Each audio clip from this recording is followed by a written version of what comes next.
Bueno, buenas tardes a todos. Es una alegría para mí el haber tenido esta invitación de Susana, a quien tengo mucho aprecio y con quien hemos trabajado mucho tiempo. Además, siempre me alegra volver de algún modo a mi alma mater. Así que, bueno, en principio me alegra mucho poder compartir con ustedes un poco aquí desde Alicante, gracias a la tecnología. Teniendo en cuenta que si bien me gusta mucho la tecnología pero no me llevo tan bien, trataré que este video sea breve por las dudas de que quede muy pesado, ¿no? No solo conceptualmente, sino también en términos técnicos. Me decía Susana que ustedes están trabajando algunos aspectos generales de la utopía y que les vendría bien algunas clarificaciones. En general, en cambio, en lo que concierne a la utopía hay muy poco acuerdo, por decirlo de algún modo. Cuando yo escribí mi tesis, que me contaba Susana que estaban trabajando con ella, trataba de buscar algún punto, algún asidero, algún punto firme, y eso me lo daba el hecho de que la literatura parecía ofrecer aspectos formales, genéricos, que permitían establecer qué era una utopía sin lugar a dudas, ¿no? Entonces, por ejemplo, no sé, la utopía de Moro, la Ciudad del Sol de Campanella, la Nueva Atlántida, eran indiscutiblemente utopías, pero cuando hablábamos, por ejemplo, no sé, del Mayo francés, de las misiones jesuíticas, las reducciones jesuíticas en el norte de Argentina o de otros tipos, las comunas hippies, ya no quedaba tan claro si eran utopías, en qué sentido eran utopías. Incluso en un texto que les mandé a través de Susana, no sé si lo habrán podido ver, cuestiono si puede haber o no una utopía nazi. Algunos hablaban de la posibilidad de que hubiera una utopía nazi.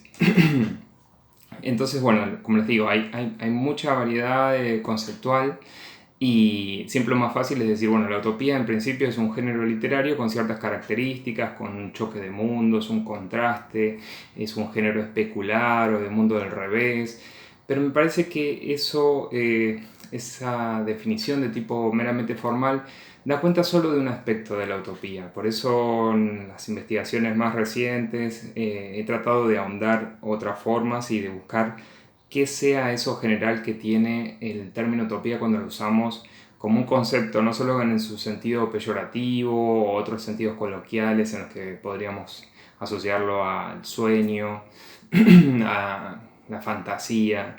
Aquí creo que hay dos condicionantes muy importantes al momento de pensar este concepto, y es que en principio se trata de un discurso de tipo normativo.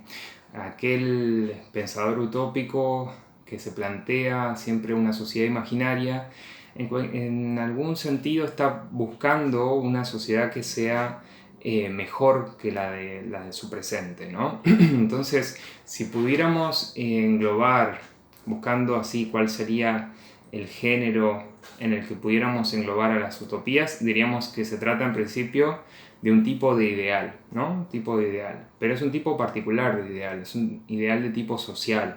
Entonces, quizá el primer aspecto que podríamos destacar es eso, ¿no?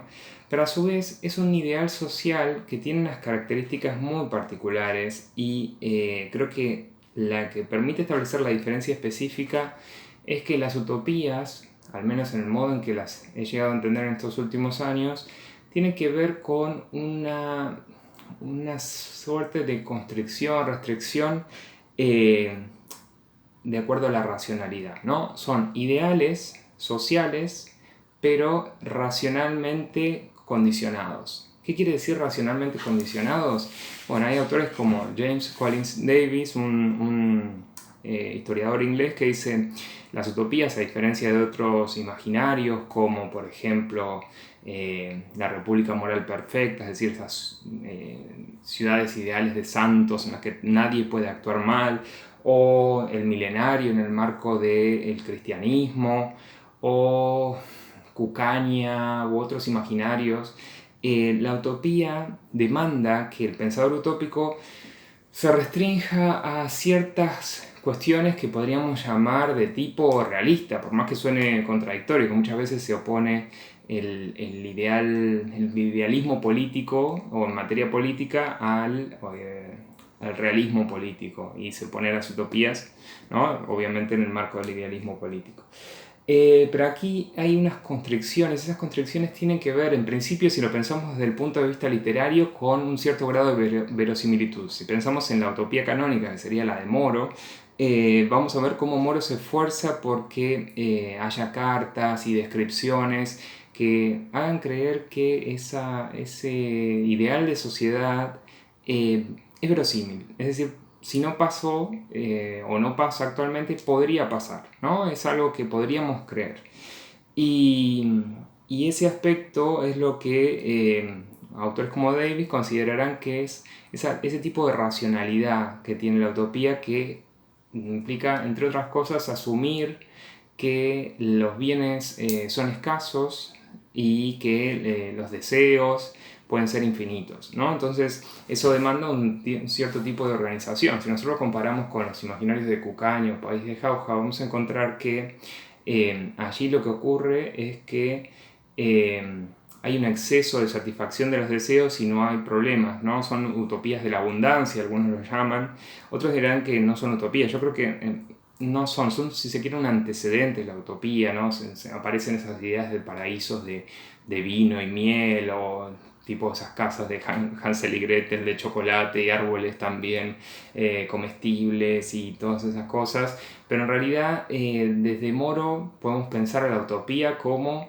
ese planteo en el cual lo que se busca es un mejor ordenamiento. Y hay otra restricción que parece tener el pensador utópico, y tiene que ver con la naturaleza humana. Si bien no hay coincidencia en cómo se considere a la naturaleza humana, se considera que hay ciertos rasgos que, si no son ineliminables, por lo menos son de difícil modificación. Por lo cual hay que asumir que los seres humanos somos imperfectos, y entonces las utopías no esperan que los seres humanos cumplan con esos ideales de perfección moral, si se quiere, sino que es la buena organización la que tiene que hacer que nos manejemos de mejor modo, ¿no? Y entonces mucha de la literatura utópica ha hecho hincapié en el aspecto institucional, ¿no? En ciertas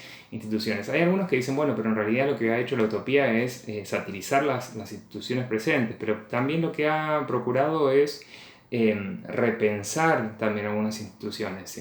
Una de las cuestiones ha sido sobre todo la familia, ¿no? Vemos, comparan, no sé, en Campanella cómo se da la reproducción, cómo los hijos son de tipo comunitario, el estilo de Platón, o cómo en la isla de Huxley los niños tienen la capacidad de elegir con qué tutores van a estar, que no están obligados a estar con sus progenitores. Hay un intento de buscar alternativas.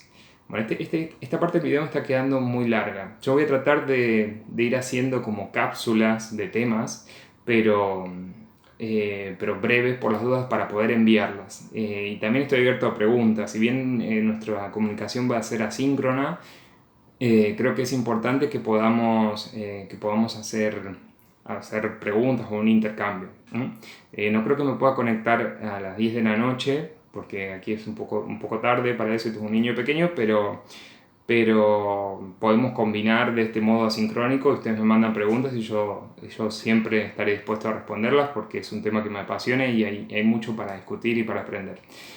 Bueno, esto como una primera cápsula, como le dicen por aquí. Saludos, y si puedo les envío otro.